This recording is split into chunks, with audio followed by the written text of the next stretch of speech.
Hello everyone, Operator Starsky here.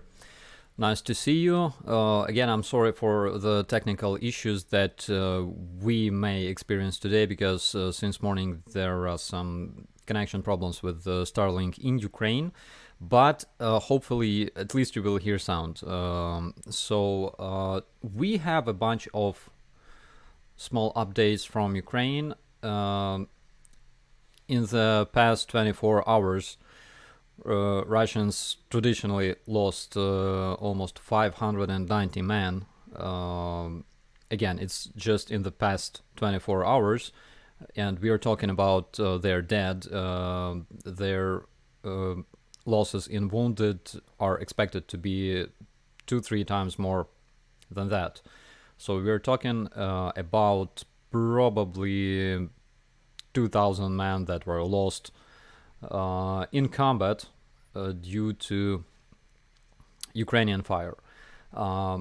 So the total number of Russian losses since the beginning of the invasion in 320 days, according to the estimates of the General Staff of Ukraine, is 111,760 men.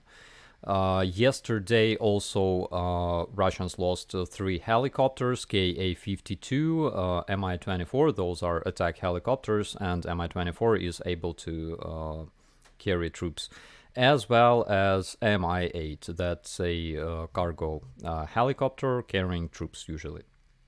Yesterday Russians lost 11 tanks, which is not a surprise, considering the amount of anti-tank weaponry we have here in Ukraine. And attacks were deflected in numerous areas yesterday.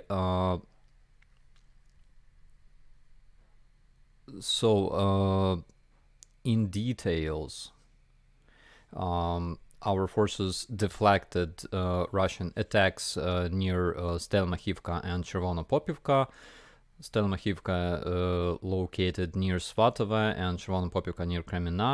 It's in Luhansk region, as well as Solidar, Bakhmut, specifically Krasna Gora, Підгородня, Klishivka, Vodyane, Pervomayske, also a bit to the south, Krasnogorivka, Marienka, it's near Kurakhove, Pobeda, Novomykhailivka. All this is the Donetsk region, Donetsk Oblast.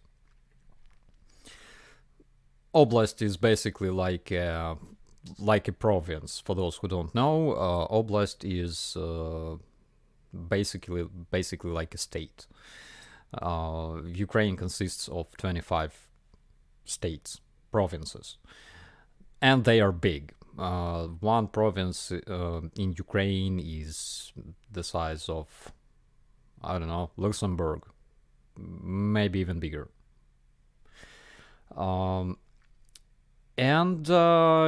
Reckless smoking in Russia again led to a fire in the Barnaul. In Barnaul, it's a city in Russia, and the size of the fire was as big as 500 square meters.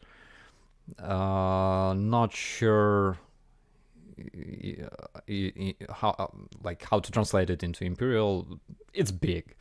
So again, Russians never learn, and they keep smoking and attracting Ukrainian cotton cutie, also known as bavovnyatko, which always comes to people who smoke in the wrong places. Funny thing, so yesterday Russia hit Kramatorsk, and basically during the past 24 hours there were multiple strikes on Ukrainian cities and villages. Specifically, Russian troops shelled Ukrainian villages in the north of Ukraine in Chernihiv region, in Chernihiv Oblast, and in the south, in the area of Melitopol, that's Zaporizhian Oblast. And we know that luckily we avoided losses among the civilian population.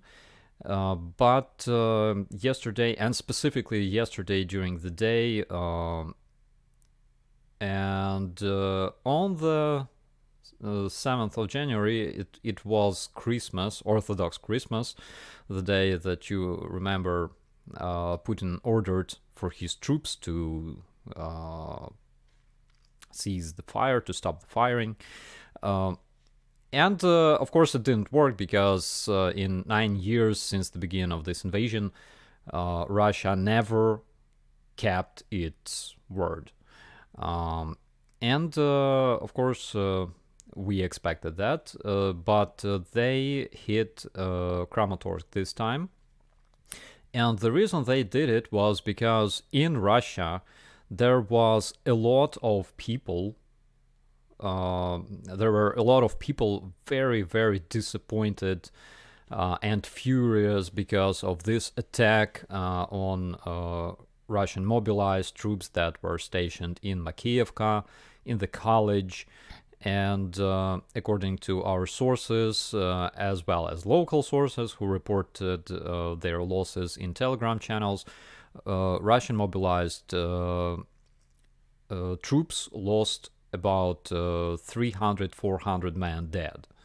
A lot of them cannot be identified. Russians reported officially more than 90 men, but those are basically those that were identified, right? The rest were designated as missing in action. And according to those local sources, Russians lost about 400 men in a single strike.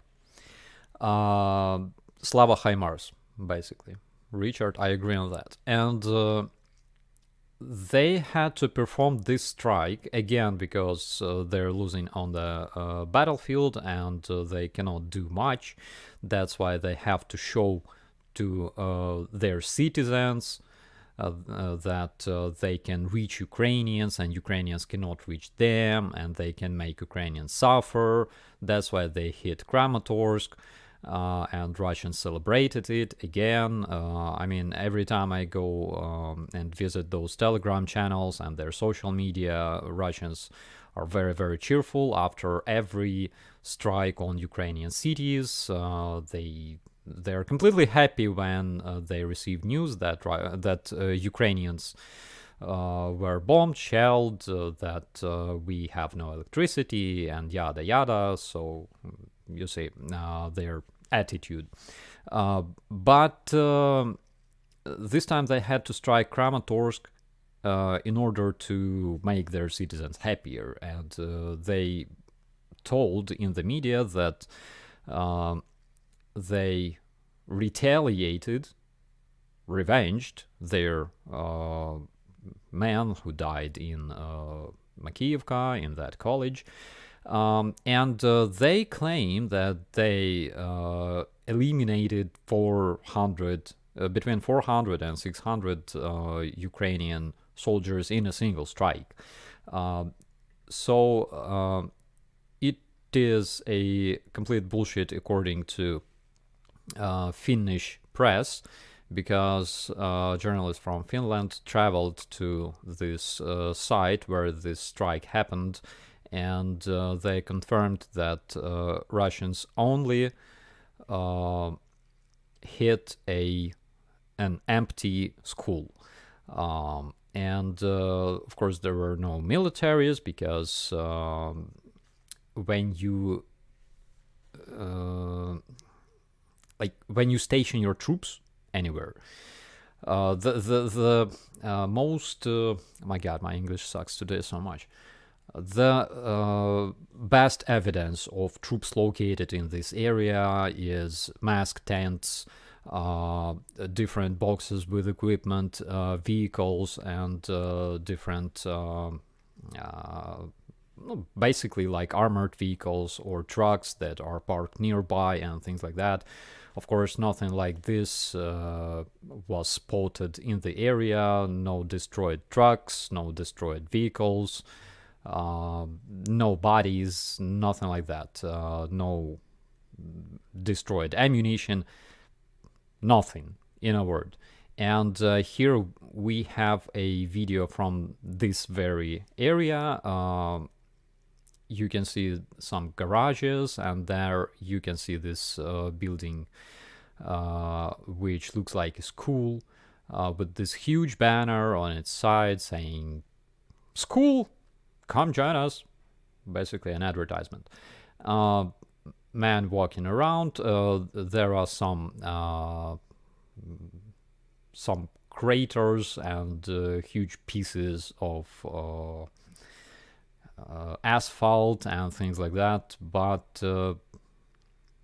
nothing's burning, and of course doesn't look like a military base to me.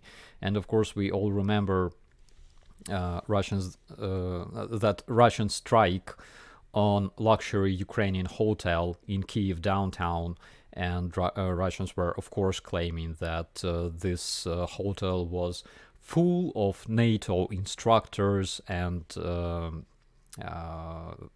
NATO troops and stuff like that. The only person that unfortunately got injured after this strike was a Japanese journalist who lived in this hotel. There's like during this period, guys, those hotels suffer from absence of clients in Ukraine because there's not too many people traveling to Ukraine this time. Not a tourist season in Ukraine, unfortunately, and that's why those hotels are usually like mostly empty. But we know that, according to Russian media, in every hotel, in every school, kindergarten, children, playground, trade center, there are Ukrainian or international troops stationed. And of course, they are stationed in all those residential buildings that were destroyed by their missiles and their drones. All right. One of the recent updates from Russia, and specifically from Russian bloggers and their social media, common people in Russia basically, is a lot of people in Russia are discussing the upcoming mobilization because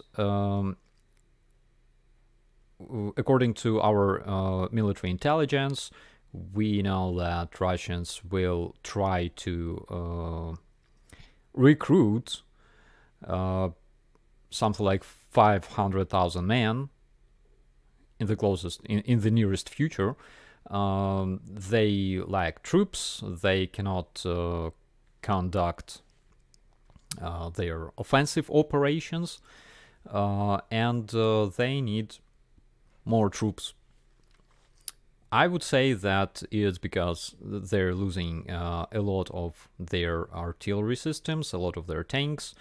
Of course, they're losing men, but the biggest problem for Russians is that Ukraine, our number of vehicles and artillery and shells, which is very important, is increasing basically every day. So our military potential is increasing, Russian military potential is decreasing. There's not too many countries in this world where they can, buy or get their tanks and artillery from, and that's why it's a big problem for them. Of course, they have a huge storage of like older tanks, older artillery since the times of the World War II. They have those older rifles that were used in 1941, maybe earlier. And of course, they can use them, and they will use them because they have huge storage of that rusty crap. I'm not sure though that it's gonna change something much. Plus, they mobilized between 200 and 300,000 men in Russia, and those men were not professional soldiers. Some of them had some experience they gained during their draft service. Some of them have experience from Chechen war. Some older people have experience from Afghanistan war, but mostly those are unexperienced civilian people.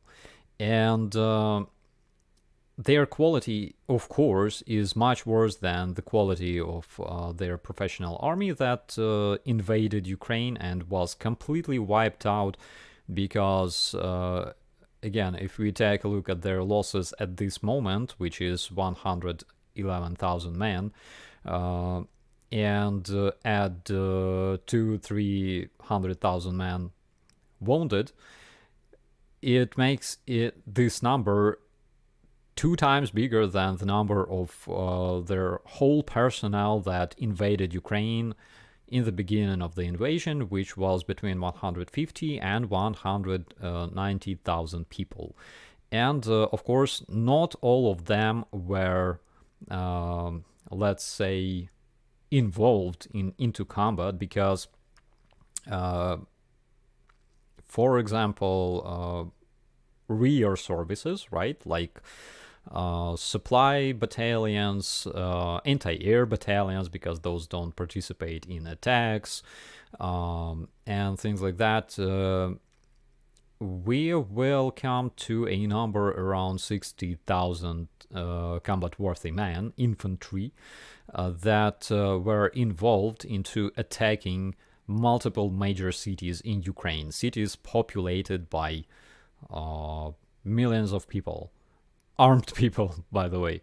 So they had absolutely no chance. And those professional troops, those professional soldiers, plus some number of conscripts, because we know that conscripts were also involved into this invasion, they all already out of play. They're either eliminated or wounded. So the second wave of mobilization that is coming in Russia, they will get a lot of people with even less experience, and all of those people will be recruited with even and given even worse weapons and gear and stuff like that. So what do they expect? Of course, they expect to use them as a cannon fodder. That's their usual tactics since, oh my god, since invasion of Finland, maybe. And how many Russian generals have been killed in action? I remember 10 confirmed and something like 10 or 15 that were still not confirmed.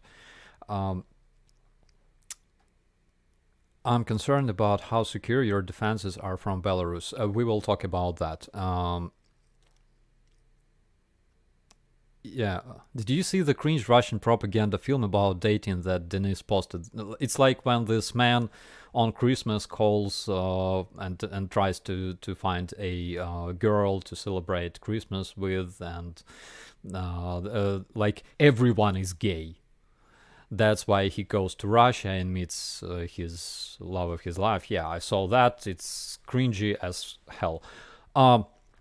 But we were talking about their mobilized guys, and their mobilized guys will have no impact because Russia will try to bury our positions under piles of Russian soldiers and call it a successful operation, as they usually do. As we can see from the beginning of this invasion, doesn't work. As we can see from Bakhmut, doesn't work either.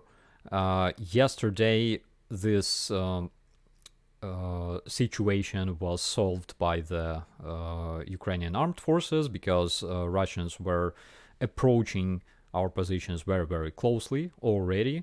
There was a tough situation in Soledar, but Ukrainian troops performed two successful counteroffensive operations. We brought our reserves, and as we see, Russian troops were pushed out and their attacks were deflected. So we can solve such situations, of course, because we have quite a few followers.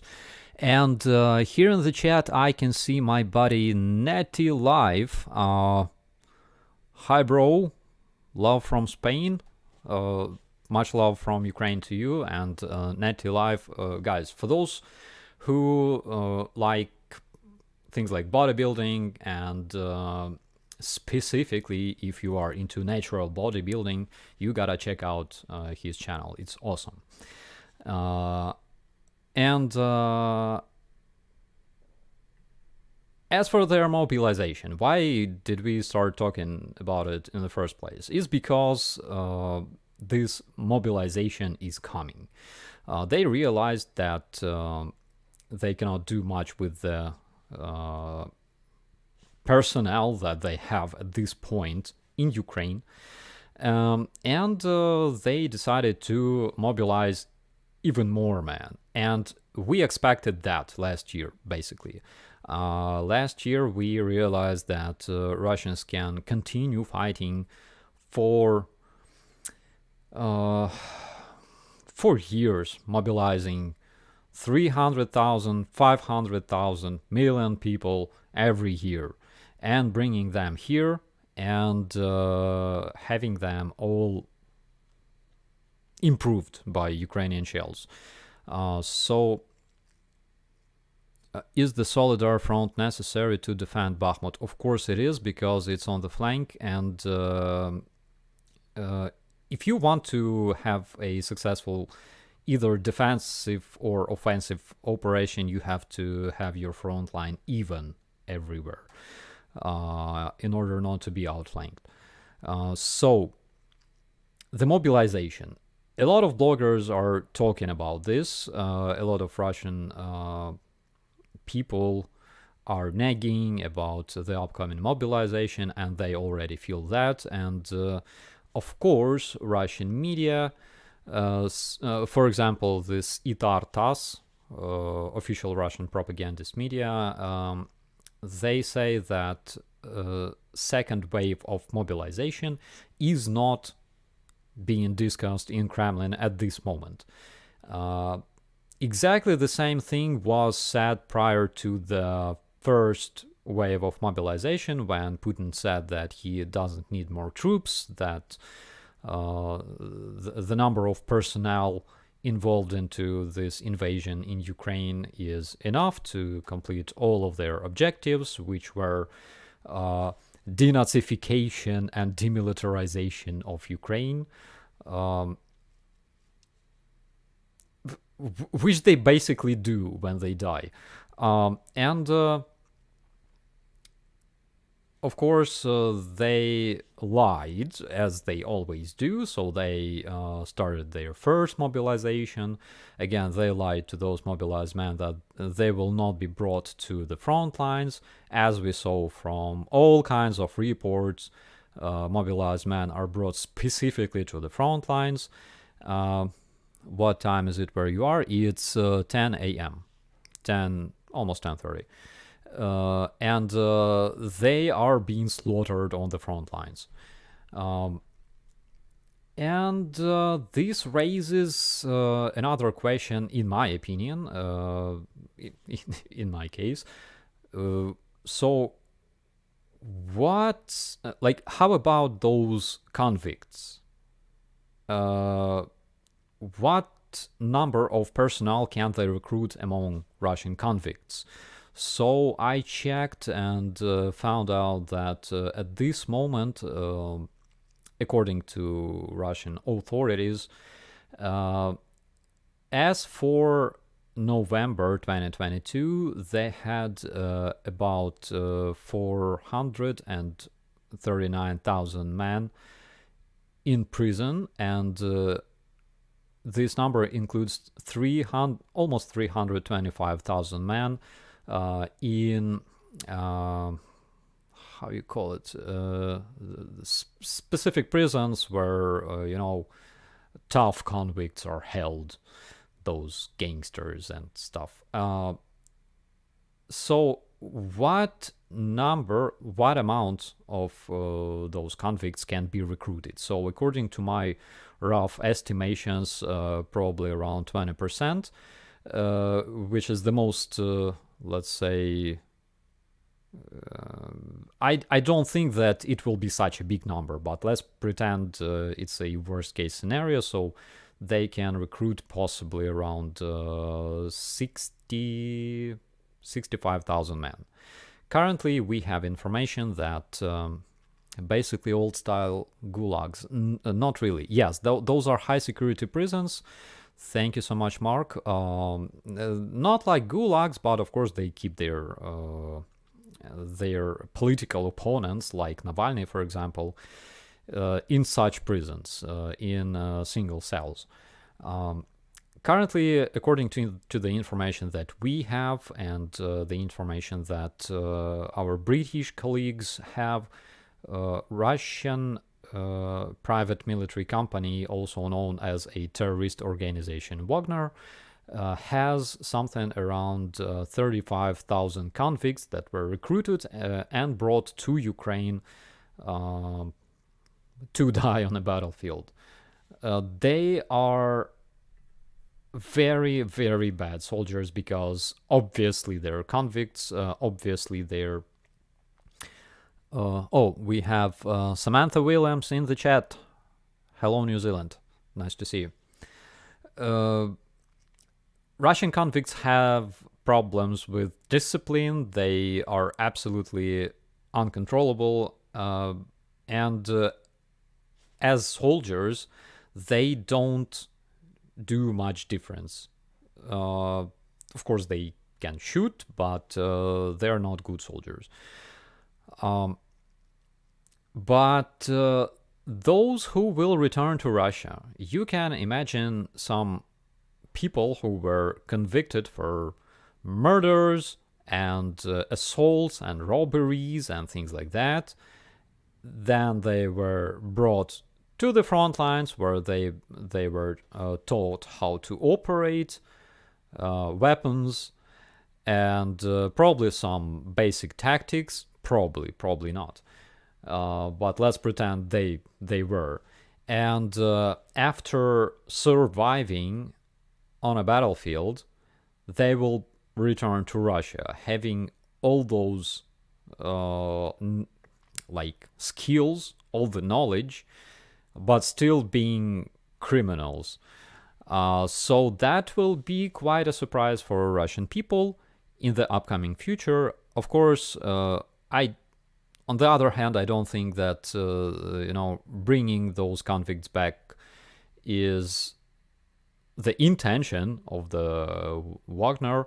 And basically, I think that recruiting convicts was it was a genius idea, actually.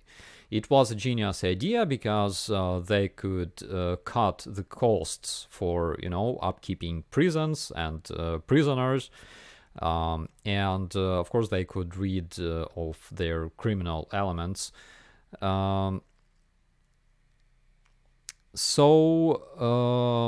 That's... I think it was a very, very nice idea developed by Russians. But anyways, so that's all I can say regarding the mobilization. We can expect that probably Russians will mobilize maybe 300, maybe 400,000 men as quickly as they can. We're not talking about 500,000 because, again, plenty of Russian people fled.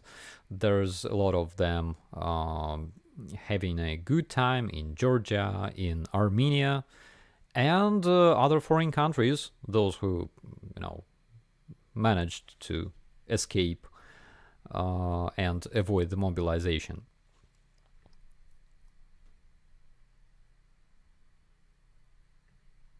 So I know that they were raising the limit of the age. I think the upper limit is something like 55 years old. But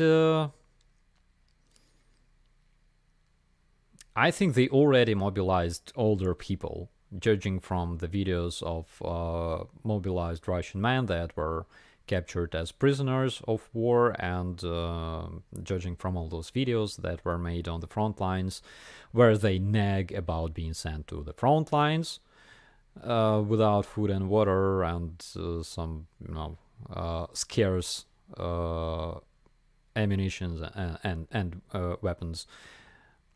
We know that they already mobilized much older men from different regions.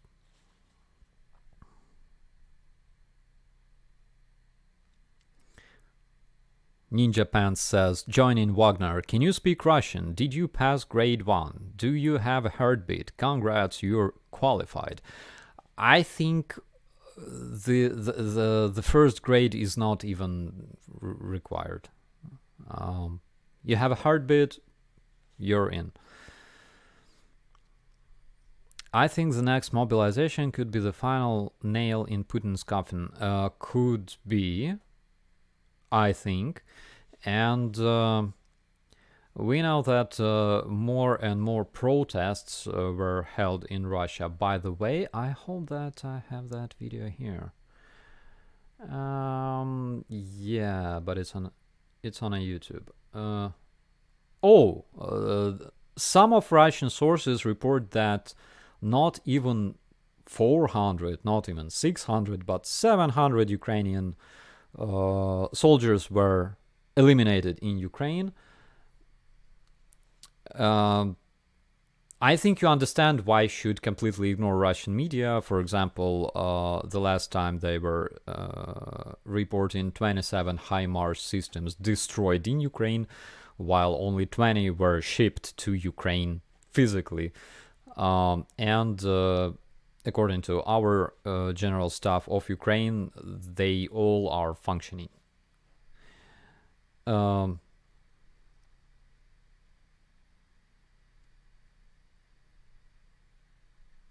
I think the age is 18 to 59 for mobilization. I think it's rather like 18 to 99. But they destroyed 44 HIMARS on a single day. Yeah, absolutely. Oh my god. When will the Patriot systems be operational? So I have two answers to this question, because first of all, nobody will tell you the exact date, but the White House already reported that already in January, already this month, Ukrainian soldiers will be trained to operate Patriot systems. And of course, there can be some kind of a security margin in time. So when you receive information that Patriot systems are already operational or started operating in Ukraine, they probably started like a week ago or something like that. That's what we usually do. What do the Warriors think about the Bradleys coming? We all anticipate that, and personally, I want to make a video review of a Bradley. We know that specific modification of those Bradleys will be delivered to Ukraine. the modification called Operation Desert Storm. That includes all the experience that was achieved by the U.S. Army during the operation in Iraq.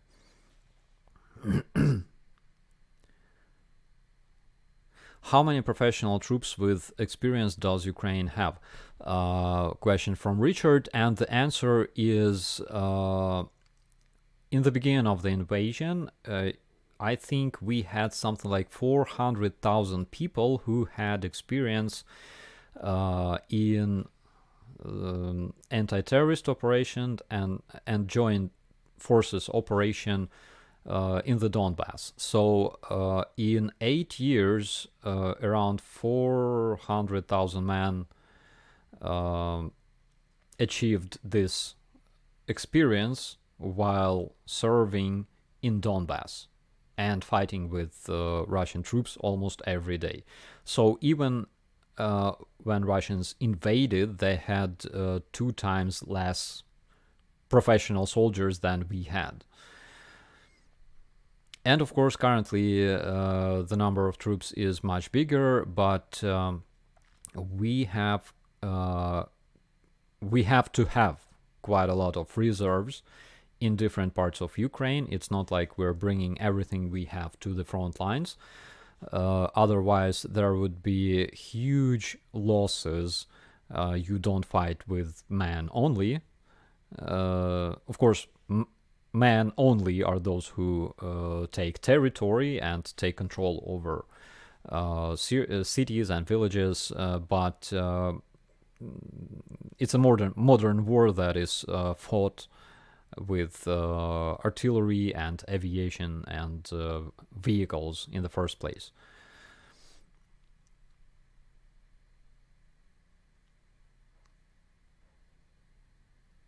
Greetings from Germany, LSA.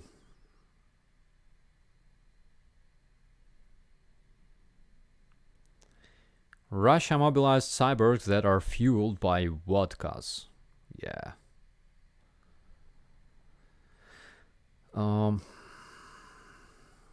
Do you really need tanks if you get enough Bradleys, aka tank killers?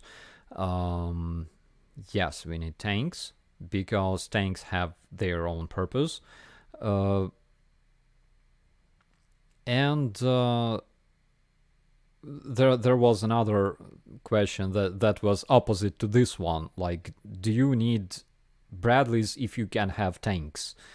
Yes, we need both, because Bradleys are used during offensive operations in order to take control over hostile positions. And I think that will be a huge achievement for Ukrainian army. We already showed that we can operate armored vehicles during our offensive operations. For example, those that happened in Kharkiv Oblast, near Izium, Liman, and basically we have a very, very good experience at that, which was a big surprise for Russians, by the way. Everybody knew that we can defend each other, we can defend our cities well, but nobody expected that we are so good at attacking. Does Ukraine still have plenty of javelins? Yes, we do.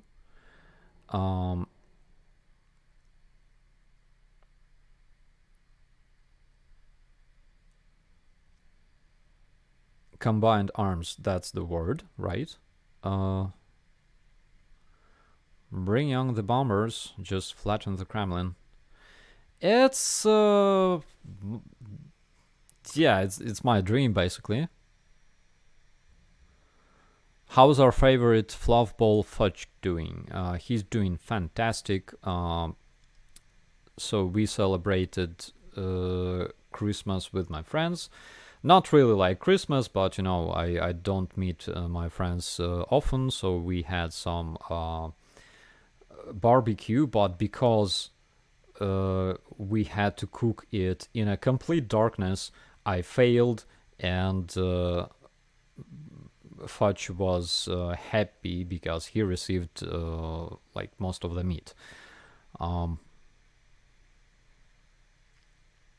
is it really possible to have 1 million Ukrainian soldiers in action?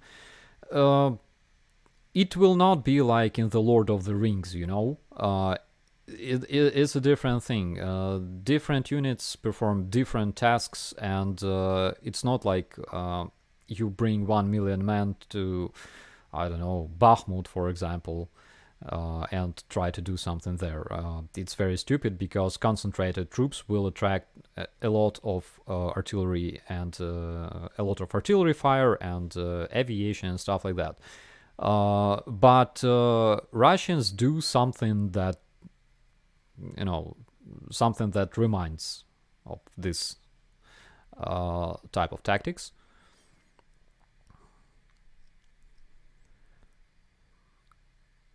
Why wasn't there a stream together with Max? Unfortunately, I don't do streams very often.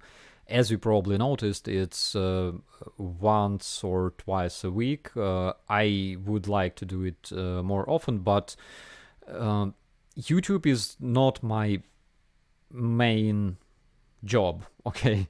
My main job is being a press officer in the Brigade of the National Guard and do all those tasks and communicate with our media and press and do our informational strategy and monitoring and things like that. And some stupid tasks that you can only have in the armed forces. So that's what I do most of the time. And when I have some free time, I do reports for you guys.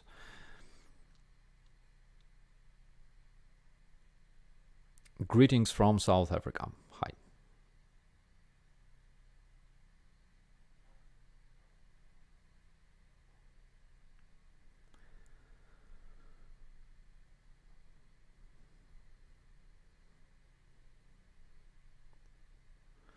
$3:40 here in Tennessee. 3:40 in the morning? Yeah, I guess so. Not bad. Not bad. How bad do you think relations between ordinary Russians and Ukrainians will be after the war ends? Russians are being lied to, but how much is being done to reinforce that point? So some people ask me about the relations between Ukrainians and Russians after the war, and the answer to this is I don't really see Russians coming to visit Bucha, and I don't really see people of Bucha welcoming Russians who decided to visit Bucha. And maybe it's wrong, but this is the way it is. I don't think that we will see Russians coming to Bucha and shaking hands with Buchan people, with local population, because to people in Bucha, Russians are murderers. And they can do anything they can trying to convince people in Bucha that they were lied to and they didn't mean to celebrate killing and murdering of all the innocent people and kids and stuff like that. And of course, they were too scared to remove their dictator. But Ukrainians don't care, because when Ukrainians had a dictator, we found enough guts to remove him. And when the war started, we had enough guts to go and fight. Russians are, in my opinion, they're hopeless. So the relations will be bad. But Ukrainians want only two things. They want Russia to get punished for what they did to Ukraine, because we had a normal life that changed in 1 second. Uh, and we want Russians to forget about Ukraine forever. We're talking about invading Ukraine, capturing our territories, continuing saying different kinds of crap that, Ukrainians never existed, that we are Russians that speak different language that also doesn't exist, and we were created by Austrians, Americans, and Martians. We want to live our life, and we want Russians to forget about Ukraine forever. That's the biggest dream of all of the Ukrainians. That's all I can say. Do you know how Chris is doing? So Chris is doing awesome. Currently, he's fundraising for the drones for my brigade. And the last time we already posted that video on the official page of my brigade. They managed to get a drone with thermal camera, which is already used on the front lines in Bakhmut, and it does its job.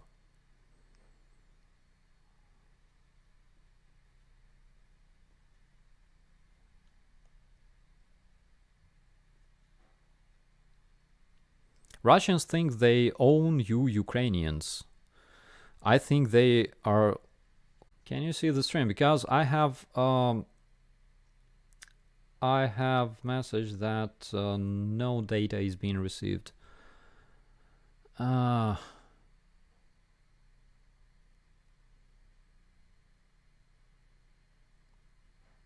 Okay, we're back. All right, this is awesome. Yeah, again, I'm sorry. As I mentioned earlier, we have issues with the Starlink in Ukraine for I don't know for what reason.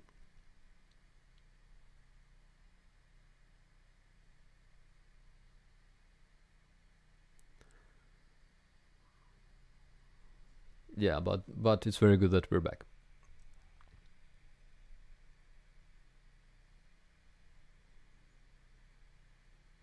What do you think of people who take up work with Russian occupiers when the land is occupied simply to survive?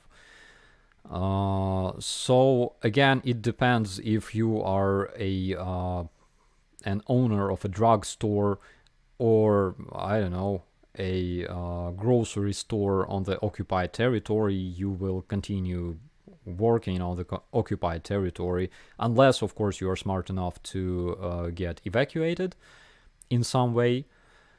But let's say if you are promised a good position somewhere in a I don't know, in the local administration, like in a town hall, then for betraying Ukrainians, showing which Ukrainians are pro-Ukrainian, which locals have this pro-Ukrainian position, and bringing them to Russian terrorists, then I think those people should be punished.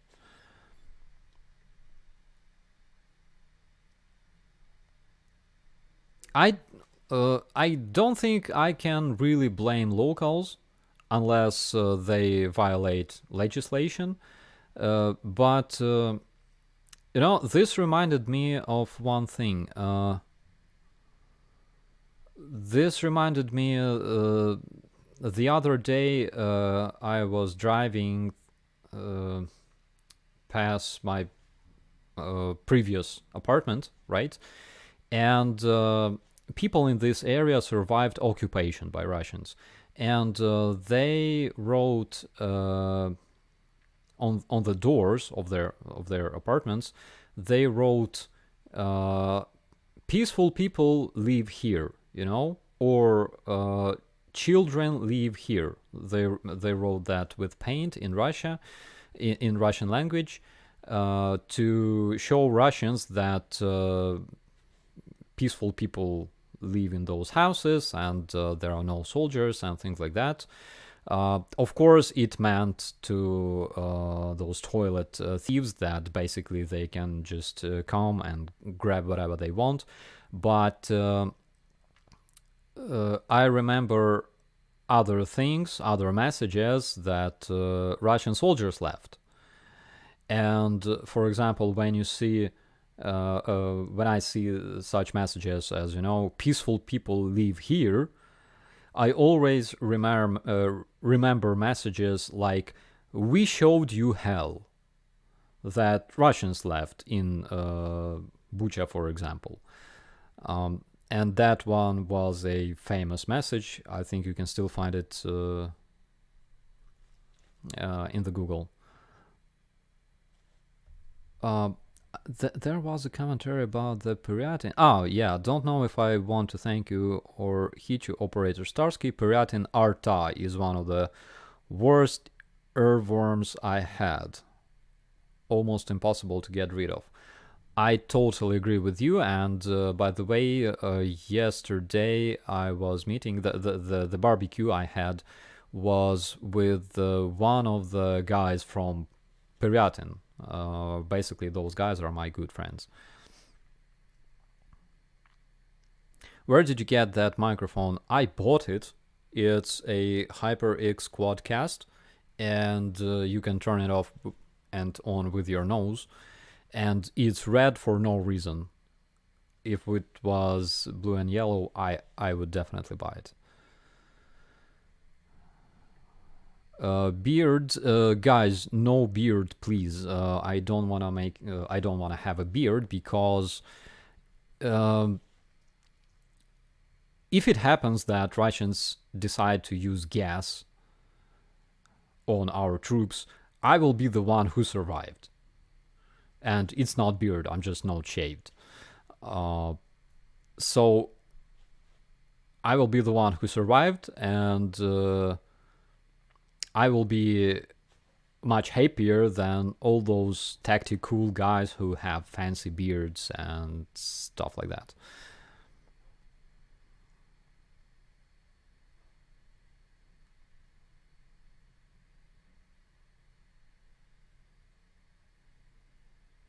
Once the war is over, you owe us a beard. I'm gonna have a mustache. I'm gonna have like huge mustache.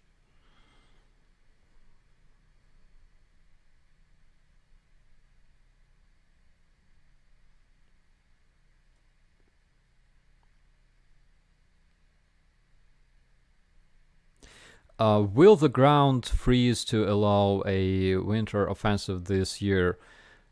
I think it will, because currently in my area, for example, in Hostomel, we have around minus 10 Celsius in the day. In the night, it drops down, I think, around minus 15, minus 20. So it is possible. And I think that deeper into January, maybe February, we will see some more action and some new achievements by the armed forces of Ukraine. Will you go get pizza with Anna someday? I think I will, but guys, currently I'm attached to Hostomel and this general Kiev Oblast, right? Because again, in case Belarusian front starts, we will be used as a reserve with all the units that are stationed in Kiev, and some units will protect Kiev, other units will do their duties. So I'm attached to Kiev region right now. I would love to go visit Anna, but she lives very, very far away in a different city.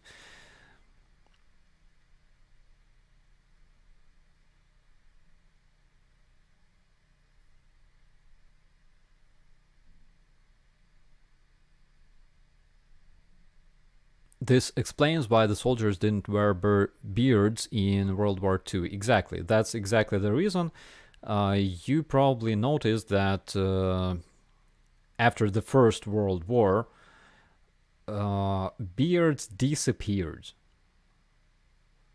in all the armies. They disappeared for that exact reason.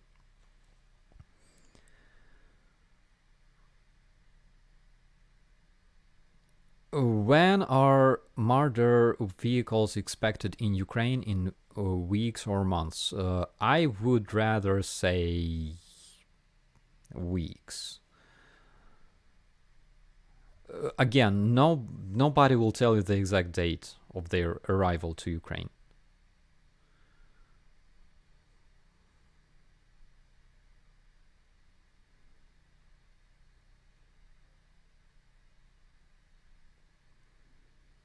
Have you ever been wounded in all of your years of service? I've been shelled a lot. Luckily, I wasn't wounded. And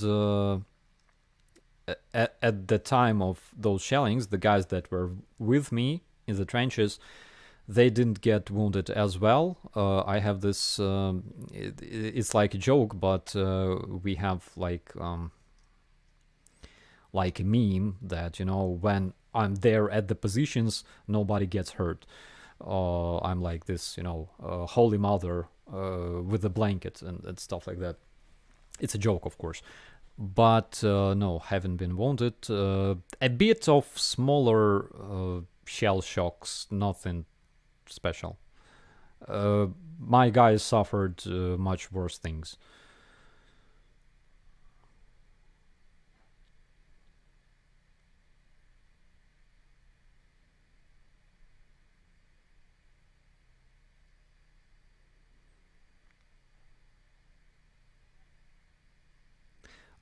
Yeah, we have a message from the emperor from our Croatian friends. Thank you so much for your support.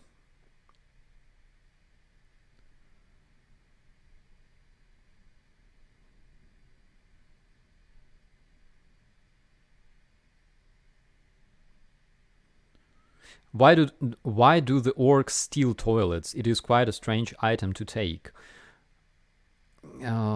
Do they not have nice toilets? Yes, they don't. Like majority of them don't have nice toilets. Probably 2/3 of Russians only use like outhouses. Um, when you see those beautiful pictures from Russia with like beautiful buildings and plenty of lights and civilization, that's usually either Moscow or St. Petersburg.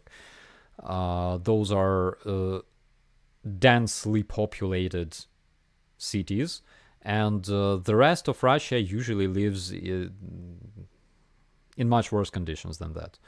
To them, having no light, no heating is and a toilet outside is absolutely natural. They don't care. They live like that for centuries. For us, for Ukrainians, of course, it's a tragedy, I would say. But for Russians, it like they do that all the time. They accustomed to living like that.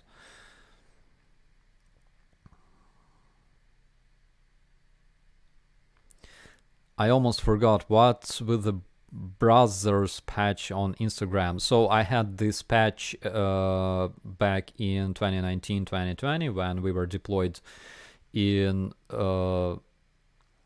Novoluhansk, Svetlodarsk, and I gave this patch to my buddy. The reason I had it was simply because I was bald, and we all big fans of brothers. Like we're militaries, okay? Now,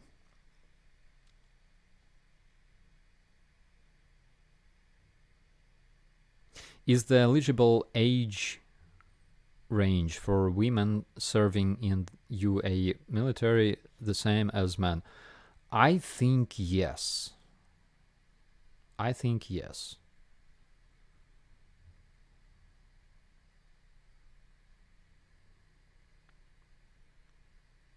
Will you write a book about the war when it ends? Um, Why not? Actually, I was gonna write a book and I almost finished it. It was in Ukrainian and it was finished prior to the invasion. I even wanted to publish it, but then the invasion started. And then this book became kind of not interesting, I would say, because of all the stuff that happened in Ukraine.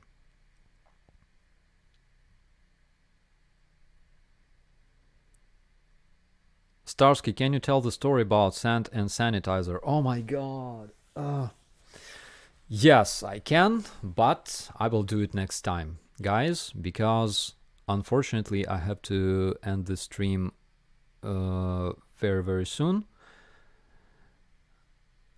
I gotta go and meet Max, and we will probably make some video together. Is your microphone keeping you warm? You guys are keeping me warm. Your prayers. Will you persuade Johnny FD to join the military? If he likes, he can.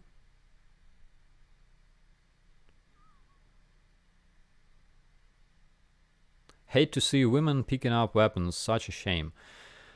I have like two opinions on that, really, because again, you know that Ukraine is a highly traditional country, and we all trying to be gentlemen towards women and things like that. We open the door in front of women all the time, and it's normal for Ukrainians. We pass them seat in the transport when we, I don't know, travel by bus or subway, train. It's a normal thing, okay? You will be looked at as a piece of crap if you're sitting and a woman is standing, and like there are discussions whether we should do that or not should do that, but I just always get up and pass my seat. Like I don't suffer when I stand.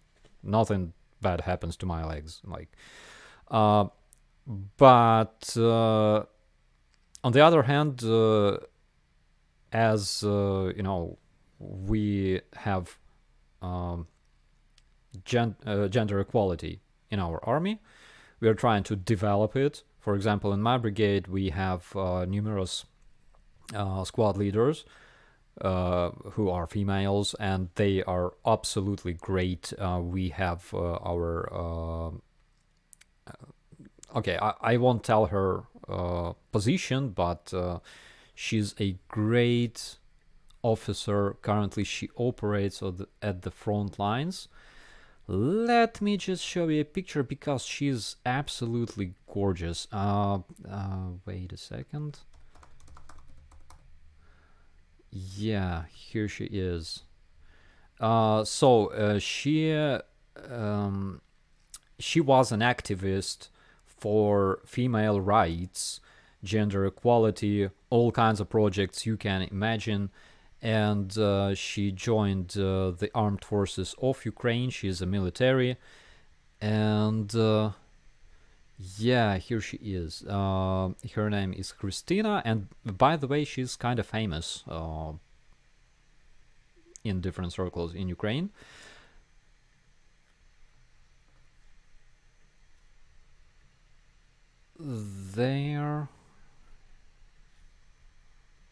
There she is. Actually, we talked just today.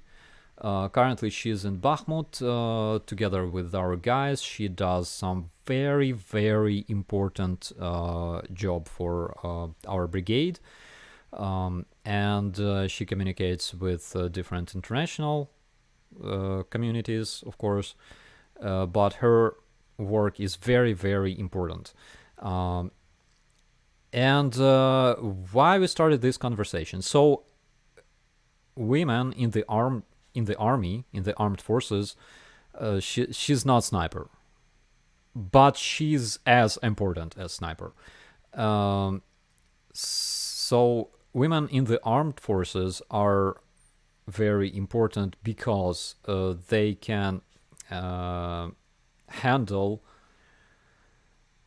let's say, sometimes they can handle something that man cannot. They are much more endurable. They, I can say, all the female soldiers that I talked to, they have this like invincibility, you know, when they dedicated to something. They have dedication. That's the word. When I was an NCO in my battalion, we had a problem, and the problem was some girls would come to our brigade and ask to be recruited as soldiers into infantry battalion, for example, into my platoon. The problem was, for example, you have to be strong enough to be able to evacuate your body who weighs 100 kilograms with his armor and stuff like that. If he's wounded, you should be able to evacuate this person. The problem was girls who came to my brigade, to my platoon, they were dedicated, but they weren't physically fit enough to do the duties. And that is important, guys, because yes, she can be a good soldier in her unit, but when she's required to do some tough job, and in the army, 90% of time, your tasks are basically dragging heavy things from place to place, right? This will be too tough to her, and this may result into problems for her squad, for example. On the other hand, fit females who could do those tasks, they would rather not join the army. And that was a problem. That's why those girls who are fit and dedicated, they passed selection, and they happily serve in my brigade, and they're doing fantastic job, like our GI Jane. She's an NCO, like Christina and other girls. Nika, yes, you probably know Nika, who works with my buddy Brandon. And in other units, we have plenty of female medics, for example, and they're fit and dedicated, and they're fantastic.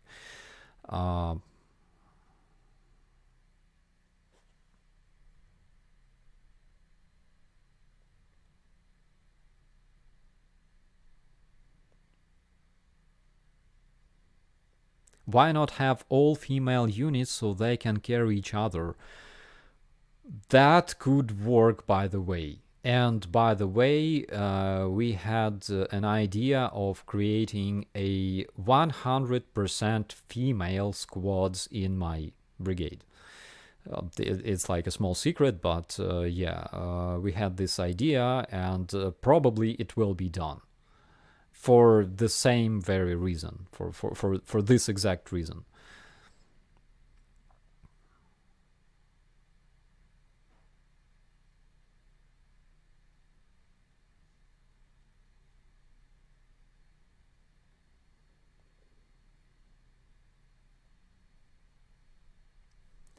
Okay, guys, unfortunately, I will be finishing this stream today. By the way, small update on Bogdan. Question from Jay Johnson. Yes, we will be seeing Bogdan much more often, especially here in Hostomel. So yeah, you can expect some more updates. Yo Starsky, hello from rainy North Carolina. Yeah, we have plenty of snow nowadays, and I hope it will benefit our troops, of course. So, thank you so much for joining me today, and we will see you in the next one. Be safe, and thank you for staying awesome. My name is Operator Starsky. Thanks for watching.